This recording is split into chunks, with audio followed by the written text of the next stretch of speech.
இது வந்து பாத்தீங்கன்னா மத்தி மீன்.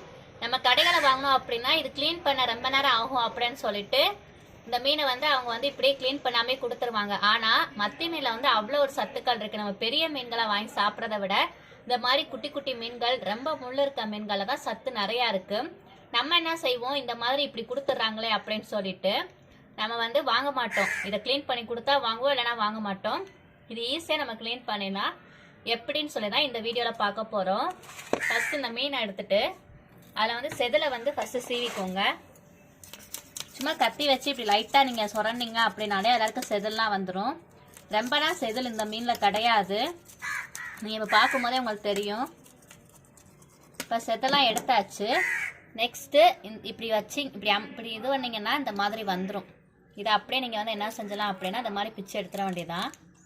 அதே மாதிரி பேக் சைட்லையும் இப்படி திருப்பி இந்த மாதிரி பிச்சு எடுத்துட்டிங்கன்னா இது தனியாக வந்துடும். இதை ஃபஸ்ட்டு நம்ம எடுத்துடணும்.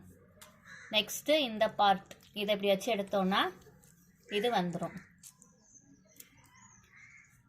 நெக்ஸ்ட்டு இந்த இடத்துல இப்படி வச்சு இப்படி போட்டோம் அப்படின்னா இது ஓப்பன் ஆகிக்கிறோம். இப்போ இது வழியாக வச்சு அங்கே உள்ளே இருக்க அந்த கழிவுகள் எல்லாத்தையும் எடுத்துடலாம். அவ்வளோதான், முடிஞ்சு. ஈஸியாக க்ளீன் பண்ணியாச்சு. நீங்கள் வேணும்னா இந்த ரெக்கை இருக்கும்ல, இந்த வால், இதை வேணும்னா நம்ம போட்டுக்கலாம். இல்லைன்னா கட் பண்ணிவிட்டு இந்த மாதிரி கூட நீங்கள் போட்டுக்கலாம். கட் பண்ணியும் போட்டுக்கலாம், இல்லை இந்த மாதிரியும் போட்டுக்கலாம். அவ்வளோதான், ஈஸியாக வந்து நம்ம க்ளீன் பண்ணி முடிச்சாச்சு.